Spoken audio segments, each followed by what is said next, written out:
Ever hit that season where you look at your wife across the room, right? You're there, she's there, and you look at her across the room and you realize you're not arguing, you're not fighting, you're not in a bad place, but you're not together either.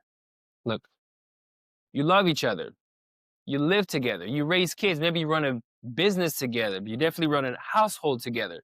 You do the responsible things, but the connection, the spark, the playfulness, the partnership, it feels just muted. Almost like like your coworkers managing a life instead of partners building one. Am I connecting? Look, it's one of the most painful place a marriage can be. It can slip into.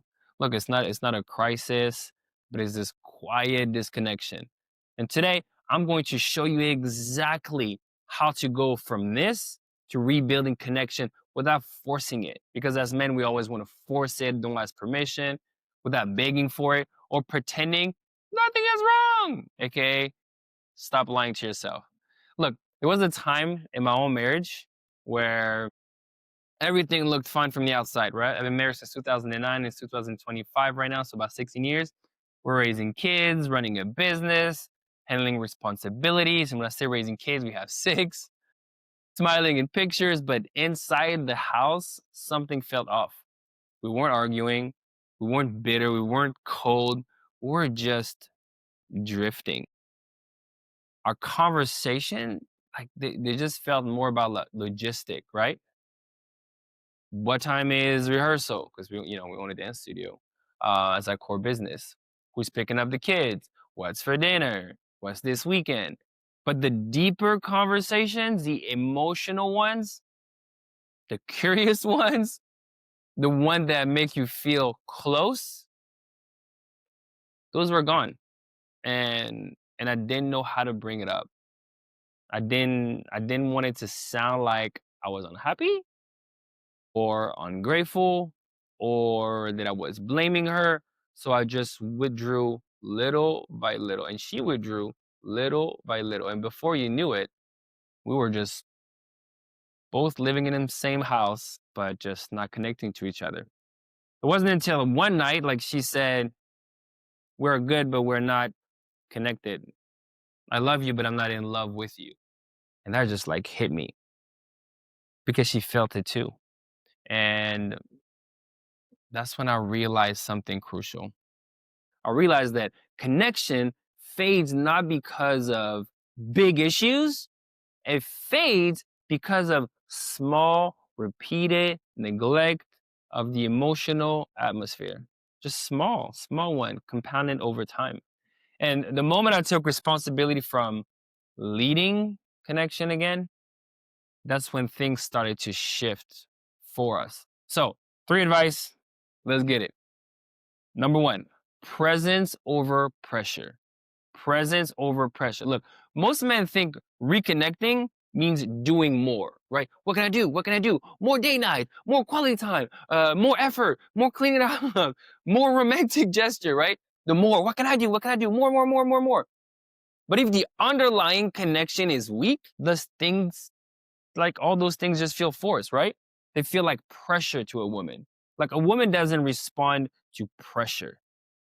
She responds to presence. I know. Doesn't respond to pressure. She responds to presence. Presence is the energy you bring into the room, right? It's the difference between being physically near her and being emotionally available, right? That's what we talk about presence and embodiment, right? Here's what present look like in real life. When she talks, you stop what you're doing. You put your phone down. You stop what you're doing. Not because she's demanding it, but because attention is intimacy. Even 30 seconds of full presence, phone is down, eye contact, is more powerful than 10 minutes of distracted. You're looking at the stats and you have the conversation, right? 30 seconds is more than 10 minutes of distracted conversation. Two, when she enters the room, you look up. Women feel connections through eye contact and acknowledgement. Like it says, I see you. You matter here. 3, you slow your body language. I'm have another video when I talk about your tune, what that means, right? But if you walk around the house tense, rushed, clipped, or like stressed, your energy just tells her, I'm unavailable. Relax your shoulders. Take a deep breath. Bring softness into your presence. That softness invites her in. That's the embodiment that we're talking about. Number 4, you show affection without agenda. Affection without agenda. You know what I'm talking about. Look, a hand on her back, a hug that lingers 6 seconds, a kiss on the cheek, not leading somewhere where we all know where you want to lead it. Not transactional, not conditional, just connection. Presence is kind of like that doorway to reconnection. And when she feels your energy soften and open, guess what? Her heart begins to open and she begins to lean back towards you. Not because you forced closeness, but because you created emotional safety. Such a beautiful word. Emotional safety. All right, part 2. Reignite curiosity. Look, one of the biggest reason marriages drift into the roommate mode is because curiosity has disappeared.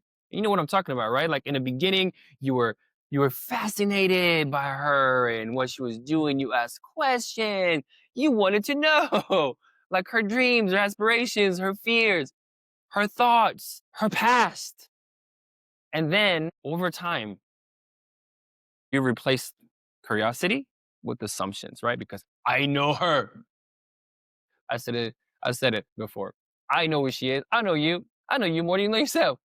I know what she likes. I know what she'll say. And when curiosity dies, connection dies. I'm not saying that you don't know your wife, but to say it and assume instead of being curious, it disappears, right? It's like I'm still choosing you. I'm still learning you. I'm still interested in who you're becoming because your wife, year 1, 5, or 6 is different than year 15, right? Your wife is not the same woman you married. Like she has evolved emotionally, and so have you, right? But she has evolved emotionally, spiritually, mentally, relationally. So here are ways to reignite the curiosity. 1, ask emotional question, not logistical one, right? We talked about logistical one. Who picks up the kids? What are we doing? What's for dinner? Right? Ask things like, how was your day? What part of your day made you feel something? Like those are all doorway questions, right? To more. Use a 5 minutes couch check-in, right? Sit next to her, no phone, no TV, and just ask, like, what's been on your heart? What's been on your heart today, this week? That one question opens up emotional safety, just like that. 3, take interest in what she cares about. Right? My wife loves Christmas decoration. Like I'm starting to put interest in there, right? Her hobbies, her struggles, her goals, her passion. When she feels you are leaning into her world, guess what? She naturally leans back into yours. Because curiosity is connection. Curiosity is connection. I'm gonna do a shirt with like that. Curiosity is connection. Look, every builds the emotional bridge, one question at a time, and it's not that complicated. Okay, part 3. Start small. Small, consistent love, right? Consistency over time versus intensity. Look, most of us men trying to fix this connection with a grand gesture, right? A weekend trip, fancy dinner, a burst of effort.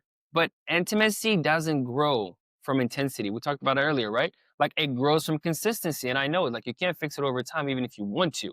So think of love like a bank account, right? If you deposit small amounts daily, the interest compounds, right?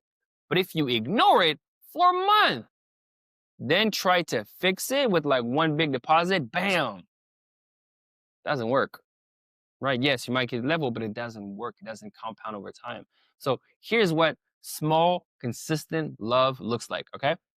1, emotional micro connection throughout the day. This is a quick thinking about you text or a voice note or a compliment or a playful moment in the kitchen that does not lead to something, right? Look, these are just threads that weaves connection, right? It's not the big thing, it's just threads that weave connection. Two, carrying small burdens without being asked. Look, my wife likes to do the laundry and keeping the house clean. And with 6 kids, like it just piles up, right? So doing this for her, like folding the laundry, she didn't ask for it. She was not expecting me to do it. I just removed some of it, right? Kitchen clean when I'm there, removes some of it, right? It tells her, I see your load. Let me help carry it. Not because I want something. Three, daily meaningful touch. Look, touch is a language of closeness. Caveat. Not sexual touch. Not sexual touch. Don't grab her chest. Don't grab her butt, right? Or if it's not to lead to something, right? Nurturing touch, grounding touch, loving touch, hand on her waist, a slow hug, touching her hair, touching her ear, touching her neck. Like these gestures reawaken partnership and intimacy in her body. It lets her body know that you're safe, that he is safe. Four, appreciation. Look, appreciation instead of expectation. We talked about it, right? Like, thank you for everything that you do, even if it's everything that you do for our family, even if it's like you know that she kind of has to do dinner because you're working, just saying it. You're such a great mom. Just saying it. I love how you handle things with grace. Just saying it. Even if it's like, well, I kind of expect her to do that. You are saying it. Look, a woman hardens under pressure, but soften under appreciation. I'm gonna say it again. A woman hardens under pressure, but soften under appreciation. Look, consistency builds trust. And in a trust builds safety. And in a safety builds intimacy. And guess what intimacy does? It rebuilds connection. Yes, even that connection that you're thinking about. It rebuilds it.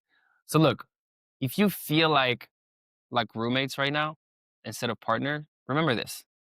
Presence rebuilds emotional safety.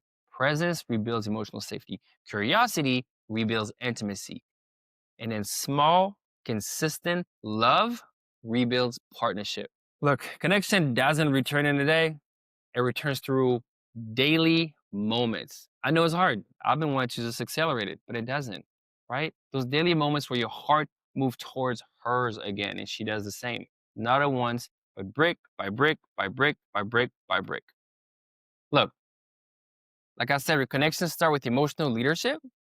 And so you can't lead emotionally if anger or shutdowns keep taking over, keep taking over. So look, in the next video, right here, I talk about how do I stop reacting with anger or shutting down emotionally. So click here and I'll see you in there. Peace out.